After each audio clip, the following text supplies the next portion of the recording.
नमस्कार विद्यार्थी मित्रांनो, आज आपण इयत्ता 12वीचा महाराष्ट्र बोर्डाने घेतलेला 16 फेब्रुवारी 2026 रोजी फिजिक्सचा जो बोर्ड पेपर झाला त्याची आदर्श उत्तरपत्रिका बघणार आहोत. बोर्डाला कशा प्रकारची उत्तरे अपेक्षित असतात जेणेकरून तुम्ही सुद्धा येणाऱ्या 2027च्या बोर्ड एक्झाममध्ये फिजिक्समध्ये नक्कीच 70 पैकी 70 मार्क्स हे नक्कीच घ्याल. तर चला तर पाहूयात. तर सर्वात आधी पहा, तुमचा इथे सीट नंबर व्यवस्थित अगदी अंकात लिहून त्यानंतर अक्षरात लिहायचं आहे. त्यानंतर तुमची इथे सही करायची आहे व इथे केंद्र क्रमांक लिहायचा आहे व विषय असणार आहे फिजिक्स. पेपरमध्ये काही लिहायचं नाही पहा. त्यानंतर दिनांक 16 फेब्रुवारी 2026 रोजी झालेला हा पेपर आहे आणि उत्तर लेखनाची भाषा ही असणार आहे इंग्लिश. तर 12वी बोर्डाचा पहा एकूण 3 तास यासाठी तुम्हाला वेळ देण्यात येतो. त्यामध्ये सेक्शन एकूण 4 असतात, ए बी सी डी. तर सेक्शन ए हा एकूण तुमचा 18 मार्क्ससाठी विचारण्यात येतो, ज्यामध्ये प्रश्न पहिला जो असणार आहे पहा तो मेन या चौकटीत लिहायचा आहे आणि इथून लिखाणाला काय करायचे तुम्हाला सुरुवात करायची आहे. प्रश्न जो पहिला असणार आहे पहा तो choose the correct option and write its the alphabets. तर तुम्हाला काय करायचं आहे, MCQ बेस्ड हा क्वेश्चन नंबर 1 असणार आहे. एकूण 10 मार्क्ससाठी तुम्हाला प्रश्न विचारणार आहेत आणि त्याचं योग्य असं 4 पर्यायांपैकी तुम्हाला योग्य असं पर्याय निवडून त्याचं उत्तर हे तुम्हाला लिहायचं आहे. तर यामध्ये काय करायचं आहे पहा, प्रश्न लिहिण्याची आवश्यकता नाही, फक्त तुम्हाला प्रश्न क्रमांक कोणतं उत्तर योग्य आहे त्याचं अल्फाबेट आणि त्याचं उत्तर काय आहे ते त्याच्यासमोर लिहायचं आहे. तर इथं पाहू शकता, पहिल्याचं उत्तर करेक्ट उत्तर आहे ए ऑप्शन डिक्रीजेस. दुसऱ्याचं असणार आहे A option only kinetic energy. तिसऱ्याचं असणार आहे सी ऑप्शन रिमेन्स सेम. त्यानंतर चौथ्याचं असणार आहे चौथा ऑप्शन डी हा ॲडियाबॅटिक. त्यानंतर पाचव्याचं पहा उत्तर सी ऑप्शन असणार आहे 4 पाय आणि स्क्वेअर रूटमध्ये यल कॉस थीटा अपॉन 49 असणार आहे. त्यानंतर पहा 6 जो MCQ विचारलेला आहे त्याचं ऑप्शनचं उत्तर असणार आहे ए, जे आहे 1/2 BWL स्क्वेअर.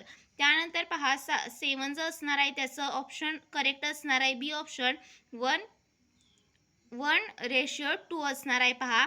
त्यानंतर 8चं आन्सर असणार आहे बी ऑप्शन 2 स्क्वेअर रूट 3 असणार आहे. त्यानंतर पहा जो 9 आहे पहा MCQ त्याचं उत्तर असणार आहे बी ऑप्शन 4 सेंटीमीटर. आणि जो 10वा म्हणजे लास्टचा 10 MCQचं उत्तर असणार आहे सी ऑप्शन पॉझिटिव्ह. तर यामध्ये तुम्हाला अशाच प्रकारे उत्तर लिहायचे आहेत. ऑप्शन काय असणार आहे त्याचं तुम्हाला काय करायचं आहे, निवडायचं आहे अल्फाबेट आणि त्याचं उत्तर समोर लिहायचं आहे. जर तुम्ही फक्त असे अल्फाबेट्सच लिहिले आणि उत्तर नाही समोर लिहिला तर तुमचे अगदी हे अल्फाबेट्स योग्य असले तरी तुम्हाला मार्क्स हे मिळणार नाहीत, कारण त्याचं उत्तर तुम्ही पुढं लिहिलेलं नसणार आहे. त्यामुळे पहा सेक्शन जो लिहिणारा तो इथं सर्वात आधी स्टार्ट करायचा आहे आणि अशा प्रकारे त्याचं उत्तर तुम्हाला फक्त आन्सर हे काय करायचं आहे उत्तरपत्रिकेमध्ये लिहायचं आहे. त्यानंतर पहा जो सेक्शन ए मधलाच क्वेश्चन 2 असणार आहे तो एकूण 8 मार्क्ससाठी असणार आहे आणि answer the following questions in 1 sentence. तर एका वाक्यात तुम्हाला काय करायचे, दिलेल्या प्रश्नांची उत्तरे लिहायची आहेत. तर पहिला पहा विचारलेला आहे तुम्हाला फॉर्म्युला लिहायचा आहे पहा, uniformly charged spherical shell carrying charge Q. ह्याचा फॉर्म्युला पहा E = 1/4 पाय. तर इथं पाहू शकता परमिटिव्हिलिटी ऑफ 0 फ्री स्पेसची. त्यानंतर Q/R² आणि inside the shell R is less than जो मोठा आर आहे तो. त्यानंतर E = 0 येणार आहे पहा.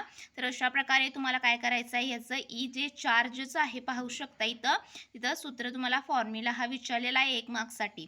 त्यानंतर पुढचं असणार आहे सेकंड, तर तुम्हाला name the instrument for measurement of EMF of a cell. तर याचं उत्तर असणार आहे पोटेन्शिओमीटर. हे देखील 1 मार्क्ससाठी असणार आहे. पुढचा पहा प्रत्येक प्रश्न एकूण 8 प्रश्न विचारलेले आहेत आणि प्रत्येक प्रश्न हा 1 मार्क्ससाठी तुम्हाला काय केलेला आहे, विचारलेला आहे. Magnetic force on a charge is given bye F = QVB sin θ.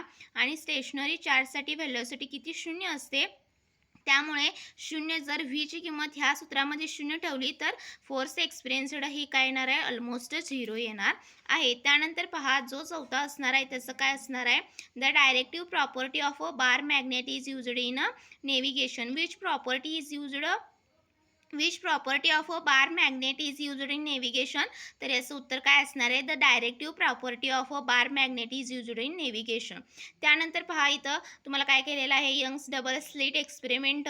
इथं काय केलेलं आहे? ॲम्प्लिट्यूड इज डायरेक्टली प्रोपोर्शनल कशाचे असणार आहे? Width of the slit. तर याचं काय करायचं आहे? तुम्हाला रेशो काढलेला आहे, पाहू शकता. 1 मार्क्ससाठी खूप सोपा आहे हा देखील प्रश्न. त्या amplitude will be in the ratio 5:1 असणार आहे. त्यानंतर पहा 6 क्वेश्चन 1 मार्क्ससाठी. Beta plus decay is a type of radioactive decay in which a proton in the nucleus is converted into a neutron and positron along with a neutron is a emitted. त्यानंतर पहा 7th असणार आहे. त्याचं देखील तुम्हाला काय करायचं आहे? इथं फ्रिक्वेन्सी किती टाइम्सने इन्क्रीज झालेली आहे ते काढायचं आहे. पहा किती पर्सेंटनं. फंडामेंटल फ्रिक्वेन्सीचं इथं काय लिहिलं आहे? फॉर्म्युला लिहिलेला आहे. काय आहे इथं पाहू शकता? 1/2L वर्गमुळात किती दिलेलं आहे? T/U दिलेला आहे. आणि त्यानंतर इथं पाहू शकता initial tension T1, initial frequency F1 मांडलेली आहे. त्यानंतर पाहू शकता 21% जर टेन्शन इन्क्रीज झालं तर न्यू टेन्शन T2 येणार आहे. आणि ते किती येणार आहे पाहू शकता इथं. T2 is equal to 1.2. इथे किती येणार आहे? 1.21 T1 येणार आहे. तर अशा प्रकारे तुम्हाला काय करायचं आहे? तर पर्सेंटेज इन्क्रीजेसचं काढायचं आहे. आणि frequency increase to 1.1 times that is by 10% येणार आहे. त्यानंतर पहा तुम्हाला एक डेफिनेशन इथं विचारलेली आहे सेकंड पेंड्युलमची 1 मार्क्ससाठी. तर याची डेफिनेशन काय आहे पहा? A simple pendulum whose period of oscillation is exactly 2 seconds is called as a second pendulum. तर अशा प्रकारे सोपी व्याख्या 1 मार्क्स तुम्हाला देऊन जाणार आहे. त्यामुळे ज्या काही डेफिनेशन्स तुमच्या फिजिक्सच्या सिलेबसमध्ये आहेत त्या व्यवस्थित अगदी करायच्या आहेत, कारण त्या ह्या प्रश्नामध्ये क्वेश्चन 2 मध्ये या विचारल्या जातात. पुढचा प्रश्न असणार आहे पहा सेक्शन बी असणार आहे, जो क्वेश्चन 3 पासून तुमचा स्टार्ट होणार आहे. आणि यातील प्रत्येक प्रश्न 2-2 मार्क्ससाठी असणार आहेत. एकूण कोणतेही 8 क्वेश्चन्स तुम्हाला अटेम्प्ट करायचे आहेत. पहा इथं तुम्हाला एक 2 मार्क्ससाठी डायग्राम विचारलेले ती देखील काढलेली आहे. आणि इथं पेन्सिलनंच डायग्राम ही काढायची आहे. पहा पेनचा वापर करायचा नाही. फक्त कोणती डायग्राम काढलेली आहे ते हेडिंगवर लिहिलेलं आहे. A ray diagram showing position of virtual sources and region of interference in a biprism experiment. तर हा सेक्शन बी इथून स्टार्ट होणार आहे. नेहमी काय करायचं आहे? जो तुम्ही क्वेश्चन सोडवणार आहात तो कोणत्या सेक्शननं स्टार्ट झालेला आहे त्याचं फक्त इथं वर काय करायचं आहे? हेडिंग हे लिहायचं आहे. तरी पाहू शकता बाय प्रिझम दिलेला आहे. सुपरपोजिशन रिजन इथं दाखवलेला आहे. त्यानंतर ही स्क्रीन आहे पाहू शकता. आणि S1 S2 D त्यातला डिफरन्स. तर अशा प्रकारे 2 मार्क्ससाठी खूप सोपी तुम्हाला काय विचारलेलं आहे? इथं इमेज तुम्हाला डायग्राम काढायची आहे. त्यानंतर पुढचा असणार आहे पहा तुम्हाला एखादा प्रॉब्लेम दिलेला आहे. यामध्ये गिवन काय दिलेला आहे? मोमेंट ऑफ इनर्शिया दिलेला आहे. त्यानंतर मॅक्झिमम फ्रिक्वेन्सी दिलेला आहे. टाइम दिलेला आहे. तुम्हाला काय काढायचं आहे? पॉवर कट काढायची आहे पहा. तर यासाठी सर्वात आधी अँग्युलर व्हेलॉसिटी काढायची. त्याचं सूत्र तुम्हाला फॉर्म्युला माहीत असला पाहिजे. त्यानंतर अँग्युलर ॲक्सेलरेशन काढायचं आहे. टॉर्क त्यावरून तुम्हाला टॉर्कवरून काय करायचं आहे? तर power is equal to torque into W म्हणजेच काय? अँग्युलर व्हेलॉसिटी असणार आहे पहा ती. आणि अँग्युलर व्हेलॉसिटी 2π आहे. आणि टॉर्क किती आलेला आहे? 2 न्यूटन मीटर आलेला आहे. त्याचं मल्टिप्लिकेशन करून तुमचं उत्तर काय येणार आहे पहा? 12.57 तुमचं वॅट इतकं पॉवर होणार आहे. 2 मार्क्ससाठी खूप सोपे एक्झाम्पल तुम्हाला काय केलेलं आहे? विचारलेलं आहे. फक्त यातील जे फॉर्म्युला आहेत ते तुम्हाला पाठ करायचे आहेत व्यवस्थित अगदी. कोणता फॉर्म्युला कुठं यूज करायचा आहे. त्यानंतर 8 क्वेश्चन पहा. हा देखील प्रॉब्लेम सोपा विचारलेला आहे. गिवन काय दिलेलं आहे पहा इथं? चार्ज दिलेला आहे. त्यानंतर ई दिलेला आहे. इलेक्ट्रिक फील्ड Q1 θ1 θ2 दिलेला आहे. फॉर्म्युला काय आहे पहा? P इज इक्वल टू काय दिलेला आहे? Q into 2L. तर यामध्ये तुम्हाला काय करायचं आहे? W म्हणजे वर्क डन काढायचं आहे. तर ह्याचं सूत्र काय आहे पहा? P इंटू E आणि ब्रॅकेटमध्ये तुम्हाला काय दिलेलं आहे? cos θ1 minus cos θ2. तर ह्याचा W वर्क डन किती येणार आहे पहा? 1.6 इंटू 10⁻² जूल इतके येणार आहे. आणि लास्टला हे युनिट लिहायला विसरायचं नाही. मेन उत्तराला तुम्हाला काय करायचं इथं असं असं बॉक्स करायचं आहे, जेणेकरून तुमचं मेन उत्तर हे व्यवस्थित दिसणार आहे आणि तुम्हाला 2 पैकी 2 मार्क्स हे मिळणार आहेत. त्यानंतर पहा 10th क्वेश्चन काय विचारलेला आहे? ॲडव्हान्टेजेस फोटो डायोड आणि डिसॲडव्हान्टेजेस ऑफ फोटो डायोड. तर इथं पाहू शकता quick response when exposed to light हे त्याचे ॲडव्हान्टेजेस आहेत. The reverse current is linearly proportional to the intensity of incident light, high speed operations, relatively low cost. हे काय आहेत तर त्याचे ॲडव्हान्टेजेस आहेत पहा फोटोडायोडचे. आणि त्याचे डिसॲडव्हान्टेजेस काय आहेत पहा. It is a properties are temperature dependent similar to many other semiconductor devices. Low reverse current for a low illumination levels. तर 2 मार्क्ससाठी म्हणजेच 1 मार्क्ससाठी ॲडव्हान्टेजेस आणि 1 मार्क्ससाठी डिसॲडव्हान्टेजेस. प्रत्येकी 2-2 लिहिलं तरी चालेल. तुम्हाला मार्क्स हे 2 पैकी 2 मिळणार आहे. त्यानंतर पुढचा प्रश्न आहे पहा. तुम्हाला डिफरन्स लिहायचा आहे. Distinguish between harmonics and overtone. कोणतेही प्रत्येकाचं 2-2 लिहायचे आहेत आणि 2 मार्क्स ते घेऊन जायचे आहेत. तुम्ही आणखी यामध्ये 3 मुद्दे लिहू शकता. मी इथं 2 दाखवलेले आहेत पहा. हार्मोनिक म्हणजे काय. The first harmonic is the natural frequency of vibration. आणि ओव्हरटोन म्हणजे काय. The first overtone is the next higher frequency of vibration. तर इथं पाहू शकता व्हायब्रेशनमध्ये ऑल हार्मोनिक्स प्रेझेंट असतीलच असं नाही, असतील किंवा नसतील. त्यानंतर ऑल ओव्हरटोन्स आर ऑलवेज प्रेझेंट. व्हायब्रेशन्समध्ये सगळे ओव्हरटोन्स प्रेझेंट असतात. ते कशाने रिप्रेझेंट केले जातात ते देखील तुम्ही त्यामध्ये लिहू शकता. त्यानंतर पहा क्वेश्चन 12 आहे. हा देखील 2 मार्क्सचा प्रश्न असणार आहे. यामध्ये पहा आर दिलेला आहे रेडियस. त्यानंतर इथं पाहू शकता इथं काय दिलेली आहे विस्कोसिटी दिलेली आहे ग्लिसरॉनची तुम्हाला आणि व्हेलॉसिटी दिलेला आहे. तर तुम्हाला फोर्स काढायचा आहे. फोर्स पहा त्याचं काय आहे फॉर्म्युला 6 × पाय × viscosity into radius into velocity. तर हे जर सूत्र माहीत असेल तर या सूत्रामध्ये दिलेल्या किमती ठेवायच्या आहेत आणि फोर्स काढायचा आहे आणि जो न्यूटनमध्ये येतो ते मेन तुमचं उत्तर असणार आहे. 2 मार्क्ससाठी खूप सोपा प्रश्न आहे. त्यानंतर पहा प्रॉब्लेम्स खूप सोपे विचारले होते पहा बोर्ड परीक्षेमध्ये. पुढचा देखील 2 मार्क्ससाठी आहे पहा. तुम्हाला काय दिलेलं आहे तर केबी दिलेला आहे.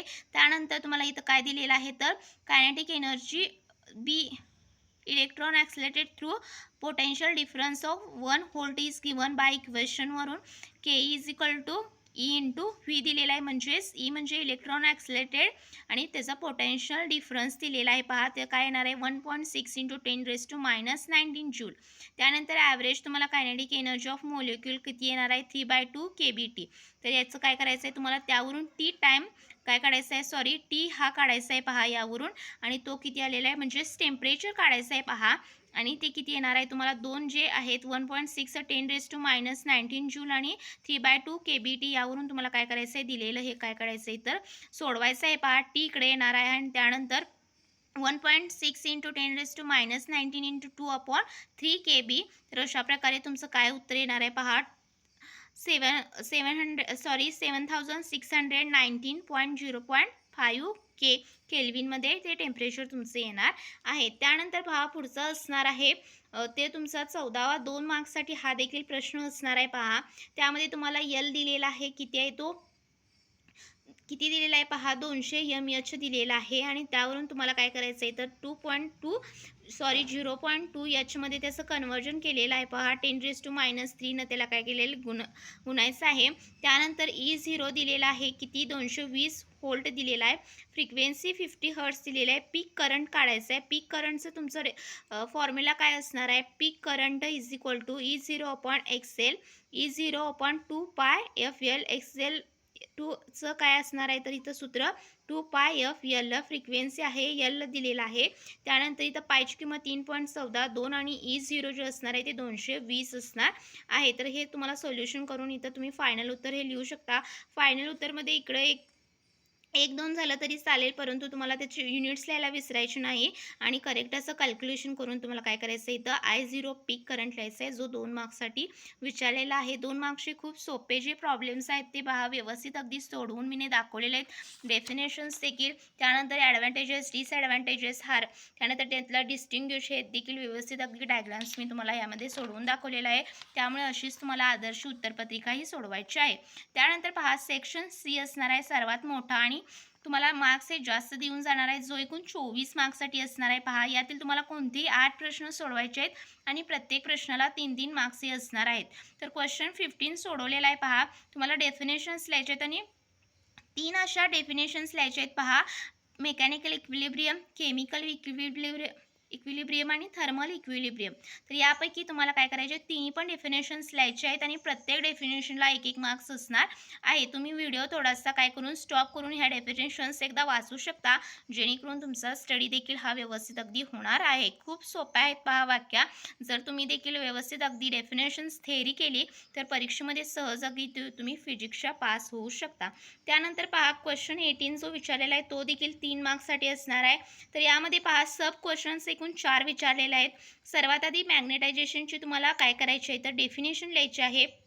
त्यानंतर सेकंड वन देखील 1 मार्क्ससाठी अर्धा मार्क्ससाठी विचारलेला आहे की SI युनिट काय आहे मॅग्नेटायझेशनचं, तर इथं काय आहे एम्पियर मीटर पर काय असणार आहे तर याचं हे SI युनिट असणार आहे. त्यानंतर पहा अर्धा मार्क्ससाठी डायमेन्शन्स देखील मॅग्नेटायझेशनचे तुम्हाला विचारलेले आहेत ते अशाच प्रकारे तुम्हाला लिहायचे आहेत. इथे एकूण 1 मार्क्स झाला, 2 आणि 3 तिसऱ्याला, आणि चौथा हा एकूण 1 मार्क्ससाठी विचारलेला आहे. तर त्यातलं रिलेशन काढायचं आहे पहा. परमिबिलिटी ऑफ फ्री स्पेस आणि परमिबिलिटीचे जे magnetic susceptibility of medium, the permeability of the medium is काय येणार आहे तर इथं हे जे रिलेशन आहे ते तुम्हाला काय करायचं आहे लिहायचं आहे. आणि हे 1 मार्क्ससाठी. तर एकूण हा एवढासाच प्रश्न आहे, परंतु 3 मार्क्ससाठी कशाप्रकारे पहा विचारलेला आहे. त्यासाठी SI युनिट, डायमेन्शन्स, त्यांचं काय फॉर्म्युला आणि त्याची डेफिनेशन काय, हे जर एका कन्सेप्टचं तुम्ही परफेक्ट केला तर 3 मार्क्स अगदी तुम्हाला हातचे हे 3 मार्क्स असणार आहेत. त्यामुळे व्यवस्थितच तुम्हाला फिजिक्सचा स्टडी करायचा आहे. त्यानंतर पहा पुढचा प्रश्न देखील 3 मार्क्ससाठी असणार आहे. त्यामध्ये पहा तुम्हाला एखादा प्रॉब्लेम विचारलेला आहे. L1 दिलेला आहे आणि त्यानंतर N1 दिलेला आहे, N2 दिलेला आहे. त्यावरून तुम्हाला L2 काढायचा आहे पहा, लेंथ 2 काढायची आहे. तर ते लॉ लेंथचा जो तुम्हाला फॉर्म्युला माहीत असला पाहिजे. According to the law of length काय आहे, N1 L1 is equal to N2 L2. तर यावरून पहा L2 इकडे येणार आहे, N1 into L1 upon N2. तर याचं काय येणार आहे 56 centimetre. The guitarist must press the string so that the vibrating length becomes 56 centimetre असणार आहे. खूप सोपा प्रश्न आहे पहा. 3 मार्क्ससाठी तुम्ही प्रॉब्लेम्स हे जे फिजिक्सचे असतात जर तुम्हाला व्यवस्थित समजले यामध्ये काय दिलेलं आहे आणि कशावरून कोणता फॉर्म्युला यूज करून काय काढायचं हे जर समजलं तर यामध्ये फिजिक्समध्ये तुम्ही आउट ऑफ स्कोर करू शकता. त्यानंतर पहा 23rd प्रश्न आहे 3 मार्क्ससाठी. अगेन तुम्हाला काय दिलेलं आहे पहा, number of moles of gas दिलेला आहे. एनची व्हॅल्यू 0.5 मोल्स. टेम्परेचर दिलेला आहे किती 300 केल्विन. त्यानंतर पहा इनिशियल व्हॅल्यूम दिलेला आहे V1. त्यानंतर फायनल व्हॅल्यूम देखील दिलेला आहे. त्याचं मीटर क्यूबमध्ये तुम्ही कन्वर्जन करून लिहायचं आहे पहा. 2 लिटर दिलं होतं, त्याचं मीटर क्यूबमध्ये किती येणार आहे 2.0 into 10⁻³ metre cube. Universal gas constant किती R दिलेला आहे तुम्हाला 8.314 जूल पर मोल के. त्यानंतर पहा work done by the gas W काढायचं आहे. ह्याचं सूत्र काय आहे पहा, NRT into log to the V2 upon V1. तर यामध्ये फक्त जस्ट दिलेल्या किमती या पुटअप करायच्या आहेत आणि वर्क डन किती येणार आहे 1370 जूल इतकं येणार आहे. त्यानंतर पहा P जो असणार आहे तो देखील ह्यातलाच आहे. क्वेश्चन 23rd मधला हा किती 1.5 मार्क्ससाठी आणि हा तुमचा 1.5 मार्क्ससाठी, म्हणजे एकूण 3 मार्क्समध्ये पहा असे 2 काय केलेले आहेत सब क्वेश्चन्स तुम्हाला विचारलेले आहेत. तर इथं पाहू शकता heat supply to the gas किती दिलेला आहे आपल्याला काढायचं आहे. किती येणार आहे तर Q, तर डेल्टा U म्हणजेच internal energy plus work done. तर इथं वर्क डन 1370 येणार आहे. आणि इथं बघा तुमचा जो इंटरनल एनर्जी असणार आहे पहा, ही function of the temperature only असते. त्यामुळे आयडियल गॅससाठी इंटरनल एनर्जी जी असणार आहे is a function of temperature only since the process is isothermal. म्हणजेच डेल्टा T जो असणार आहे तो 0 म्हणजे टेम्परेचर 0 असणार आहे आणि the change in internal energy सुद्धा 0 असणार आहे. मग 0 अधिक 1370 म्हणजे तुमची जी हीट येणार आहे ती 1370 इतकी जूल येणार आहे. खूप सोपा आहे पहा. यामध्ये फक्त तुम्हाला काय करायचं आहे, व्यवस्थित सोडवलात तर 3 पैकी 3 मार्क्स तुम्ही सहज घेऊ शकता. त्यानंतर पहा पुढचा प्रश्न असणार आहे प्रश्न 19वा आणि यामध्ये तुम्हाला एखादं एक्सप्रेशन दिलेलं आहे पहा, ते तुम्हाला सॉल्व्ह करायचं आहे. And expression for electric potential due to a point charge तुम्हाला काढायचं आहे पहा. काय करायचं आहे, पॉझिटिव्ह चार्ज कन्सिडर करायचा आहे जो फिक्स्ड ॲट द रिजन ओरिजिनला इथं ठेवलेला आहे पहा काय Q हा. आणि let P be the point at distance R पासून P हे डिस्टन्सवर काय आहे, P हा पॉईंट आहे. फ्रॉम द चार्ज Q पासून P हा R या डिस्टन्सवर पॉईंट आहे, तिथं पाहू शकता तुम्ही. त्यानंतर पहा electrostatic potential at point P. तर याचे इलेक्ट्रिक पोटेन्शियल ॲट पॉईंट Pचं सूत्र काय पहा, इथं इन्फानाइट टू R E आणि डॉट इंटू किंवा D R the electric field due to a positive point charges किती असणार आहे पाहू शकता तुम्ही. अशा प्रकारे हे जे फॉर्म्युला आहेत ते तुम्हाला यूज करायचे आहेत. आणि इन्फायनाइटसिमल डिस्प्लेसमेंट वेक्टर, तर आफ्टर द इंटिग्रेशन्स तुम्हाला काय करायचं आहे ते यूज करायचं आहे. आणि यावरून तुम्हाला काय करायचं आहे दिलेले एक्सप्रेशन्स ते काढायचं आहे. पहा ऐकून 3 मार्क्ससाठी हा प्रश्न आहे आणि अशा प्रकारे तुम्हाला सोडवायचं आहे. हे येणार आहे पहा तुमचं electric potential due to a point charge Q at a distance R is काय येणार आहे व्ही इज इक्वल टू 1/4 पाय.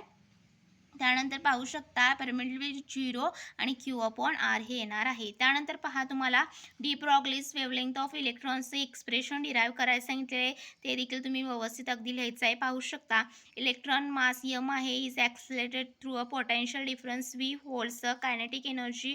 पाहू शकता कायनेटिक एनर्जीचं 1/mv² हे सूत्र वापरलेलं आहे. आणि D Broglie's wavelength of the इलेक्ट्रॉन्सचं हे सूत्र वापरून तुम्हाला काय करायचं आहे तर इथं इक्वेशन्स हे काढायचं आणि त्याचं फायनल उत्तर वेवलेंथ हे लॅम्बडाने काय केलेलं जातं डिनोट केलं जातं h/√2m के. तर अशा प्रकारे तुम्हाला फायनल उत्तर हे काढायचं आहे डी ब्रॉग्लीज वेवलेंथ ऑफ इलेक्ट्रॉन्सचं. तुम्ही पाहू शकता व्यवस्थित अगदी सोडवलेलं आहे. असंच परीक्षेमध्ये 3 मार्क्ससाठी तुम्हाला विचारलेलं आहे. त्यानंतर जर एक्सप्रेशन्स अवघड जाते असतील तर तुम्ही प्रॉब्लेम्स देखील सोडवू शकतात. तर गिवन गॅल्व्हनोमीटरची दिलेलं आहे पहा ओहममध्ये 40 ओहम. आय जी दिलेला आहे करंट 4 म्हणजेच मेगा ॲम्पियर दिलेला आहे. त्याचं ॲम्पियरमध्ये कन्वर्जन केलेलं आहे पहा. आय देखील दिलेला आहे. गॅल्व्हनोमीटरचा करंट आहे आय जी आणि हा करंट दिलेला आहे व्ही व्होल्टेज दिलेला आहे पाहू शकता. आणि तुम्हाला शंट रेझिस्टन्स काढायचं आहे. याचं सूत्र काय आहे पहा I G into G upon I minus I G. तर यामध्ये तुम्हाला जस्ट ह्या ज्या किमती आहेत पहा वर दिलेल्या त्या जस्ट पुटअप करायच्या आहेत आणि तुम्हाला सोल्युशन काढायचं आहे पाहू शकता. तर अशा प्रकारे कॅल्क्युलेशन्स ह्या ज्या स्टेप्स आहेत त्या अजिबात वगळायच्या नाहीत. ह्याला स्टेप्स मार्किंग असतं प्रॉब्लेम्सला. त्यामुळे किती येणार आहे shunt resistance is connected in parallel with the galvanometer is 0.404 ohm इतका शंट तुमचा रेझिस्टन्सचा येणार आहे जो ओहममध्ये दाखवायचा आहे. त्याचं युनिट देखील लिहायला विसरायचं आहे नाही. 3 मार्क्ससाठी असणार आहे. पुढचा असणार आहे पहा 3 मार्क्ससाठी. त्यानंतर पाहू शकता हा जो असणार आहे तो एकूण तुमचा 3 मार्क्ससाठी ए दिलेला आहे पहा क्वेश्चन नंबर 24A 24 मधला ए हा क्वेश्चन्स 1.5 मार्क्ससाठी आणि पुढचा जो असणार आहे तो 1.5 मार्क्ससाठी असणार आहे पहा. रेझिस्टन्स सिरीजमध्ये काढायचा आहे. हा पॅरलमध्ये काढला आणि रेझिस्टन्स इन सिरीज तर ह्याचं सूत्र पहा V upon I G minus G आहे. त्या ज्या व्हॅल्यूज दिलेल्या आहेत त्या जस्ट ह्या सूत्रामध्ये पुटअप करायच्या आहेत आणि किती येणार आहे तर 12-10 ओहम इतका सिरीज रेझिस्टन्स येणार आहे विथ गॅल्व्हनोमीटर. तर अशा प्रकारे 3 मार्क्सचे डिव्हिजन केलेलं आहे. त्यानंतर 26 क्वेश्चन असणार आहे एकूण 3 मार्क्ससाठी पाहू शकता. हा देखील प्रॉब्लेम्सच आहे. Energy in the second Bohr orbit किती दिलेला आहे -3.4 इलेक्ट्रो व्होल्ट दिलेला आहे. तर तुम्हाला काय करायचं आहे तर यावरून तुम्हाला काय करायचं आहे ते पाहू शकता. बोहर ऑटोमधलं काय काढायचं इथं PEN is equal to 2 × EN. तर अशा प्रकारे तुम्हाला काय करायचं आहे बोहर ॲटम्स. तर इथं अशा प्रकारे तुम्हाला काय करायचं आहे सूत्र वापरून याचं उत्तर काढायचं आहे एकूण 3 मार्क्ससाठी. तर 3 मार्क्सचे प्रश्न इथे संपलेले आहेत. तुम्ही पाहू शकता कशा प्रकारे क्वेश्चन नंबर लिहायला विसरायचं नाही. कोणता क्वेश्चन सोडवणार आहात आणि त्याचं सोल्युशन असं लिहायचं आहे. पुढचा प्रश्न असणार आहे सेक्शन डी असणार आहे आणि हा थोडासा टफ असणार आहे. एकूण 12 मार्क्ससाठी असणार आहे. तर यामध्ये कोणतेही 3 प्रश्न सोडवायचे आहेत. प्रत्येक प्रश्न 4-4 मार्क्ससाठी असणार आहे. तर इथे तुम्हाला काय काढायचं आहे तर लॅपलॉस लॉ ऑफ स्फेरिकल मेम्ब्रेनचं एक्सप्रेशन करायचं आहे. तर तुम्ही इथं पाहू शकता व्यवस्थित अगदी डायग्राम्स. त्यानंतर consider spherical drop as shown in the figure. PI is the pressure inside the drop, PO is the pressure outside. तर अशा प्रकारे तुम्हाला काय करायचं आहे तर सूत्र वापरून व्यवस्थित अगदी लॅपलॉस लॉ काढायचा आहे. तर पाहू शकता this equation gives the excess pressure inside the drop. This is called as a Laplace law of spherical membrane. अशा प्रकारे तुम्हाला काय करायचं आहे सॉल्व्ह करायचं आहे एकूण 4 मार्क्ससाठी. पुढचा देखील सेक्शन डी मधला 4 मार्क्ससाठी असणार आहे पहा. तर इथं पाहू शकता यामध्ये तुम्हाला कशा प्रकारे विचारलेला आहे तर एकूण प्रश्न.